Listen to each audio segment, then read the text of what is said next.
How many farmers produce coffee? More than 60 million. More than 60 million. 60 million. Yeah. Out of I think maybe we have, I don't exactly remember the number of farmers, but the rural community is about 85%, which So are there's 60 basically million. engaged in agriculture. 60 million is in. Yeah. Let's put it into percentage. Yeah. Now, how many percentage of farmers grow coffee in Ethiopia? Okay, maybe I will check for the figure and maybe email you. Yeah. Okay, so let's look at where do you get this coffee from? I mean, say that you produce a lot to even export. Say it again. Where do you get this coffee from? Yes, we have actually 4 coffee production systems in Ethiopia. The first one is garden coffee, which is produced in home garden by more than 60 million farmers in Ethiopia. So the gardens may range from 2 hectares to 5 hectares. Some farmers may have 2 hectare garden, others 3, and up to 4 hectares, 5 hectares of gardens, and in that garden they produce coffee. Another coffee production system is the forest coffee, which is grown in the forest without any additional external inputs, and farmers can pick, local communities, indigenous people can pick that coffee. This coffee doesn't belong to anyone. Anyone. Okay. It is a forest coffee. Okay, so it's just like a wild coffee. Wild coffee, definitely. Actually, the forest area belongs to a certain community. They have their own bylaws, customary institutions to manage that forest, and the community that belongs to that area is entitled to pick the coffee berries when they are ripen. The second coffee production system is a semi-garden coffee, a semi-forest coffee, which is in a transition between garden and the forest coffee. The last one is the plantation coffee, which is actually, even we can't say it is plantation. It's plantation because it is planted in the forest. But it is not a kind of monoculture plantation. Okay. Some trees, some shrubs can be removed, and the majority of the trees are left as shade trees. So it's not in a strict sense plantation. It's not monoculture, but it's a kind of coffee in an agroforestry type of practice. So people may simplify the Ethiopian, or they may attach the Ethiopian coffee comes from, as if it came from a plantation or a kind of monoculture.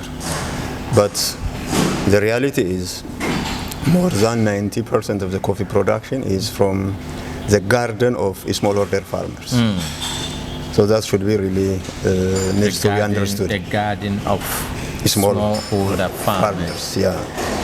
Which means these coffees are grown behind their houses, in their homes, and all that. Yeah. Is that exactly what you mean? Yeah, in their backyard. Backyard. So people may confuse it with a plantation type of coffee, but the reality in Ethiopia is coffee is the majority from home gardens, from the backyards. Less than 10% comes from the other sources. The other 3 sources. Even, for example, when we compare it in terms of deforestation, the majority of the other coffee production systems have been established more than 3-4 decades. Which are almost equivalent to a kind of forest coffee, which is a wild coffee. Maybe recently some new coffee plantations in quotation are established, but they are not in a way that deforest, in a way that cause deforestation. I can say there is some sort, a small degree of degradation, not reforestation, because of clearing some undergrowths and some trees. Okay. But otherwise, I can say the coffee production system in Ethiopia is environmentally friendly and it's free from deforestation. Okay. So let's look at the quality. We have the wild coffee, and now we have those that are being produced by smallholder farmers. Which one is more, which of them would you describe as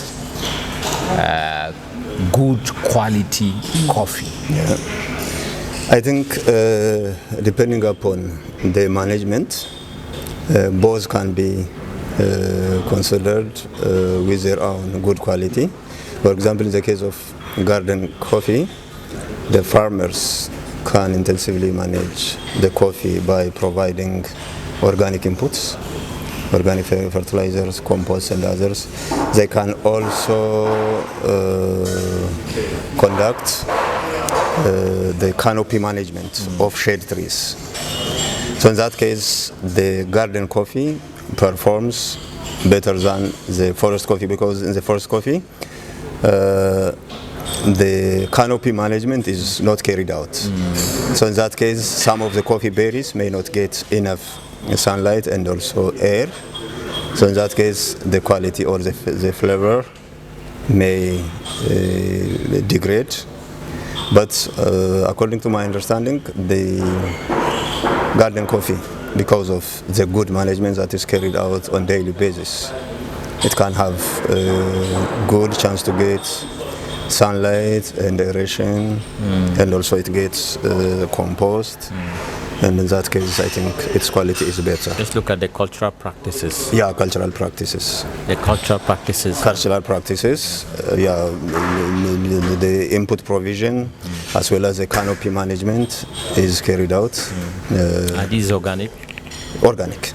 Okay. They're organic. Tell us more about that. I said organic because the agricultural inputs are prepared from organic biomass, from grasses and animal manure, and processed as compost, and finally applied to the coffee stands. So they don't use inorganic fertilizer? We don't use organic fertilizer. Inorganic, sorry. Yeah, inorganic. So is it a law that says that they should not use inorganic, or just the people who decide to use organic? As I said already, the coffee culture in Ethiopia has a long history.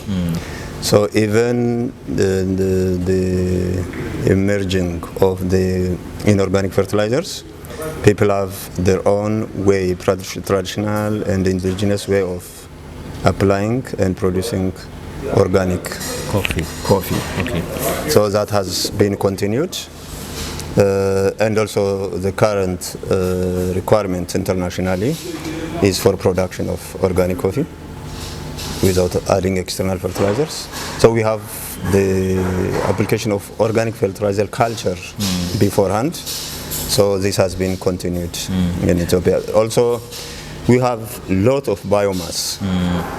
So that biomass can be easily converted into what we call compost.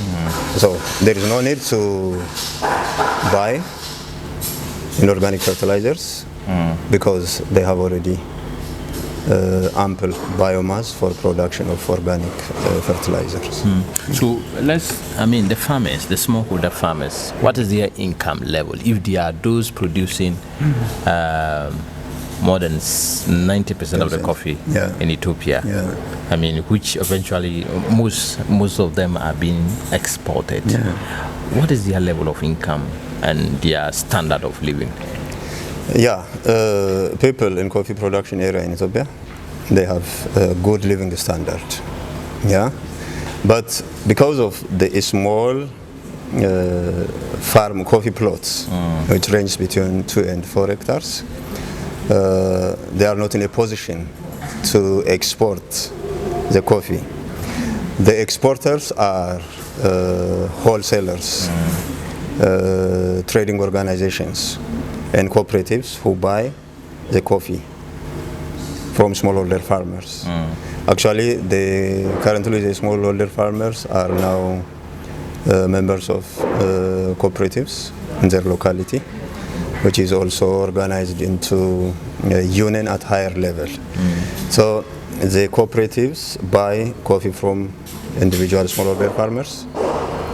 They sell it to the union, and I think it is at the union level, which the union which is exporting the coffee.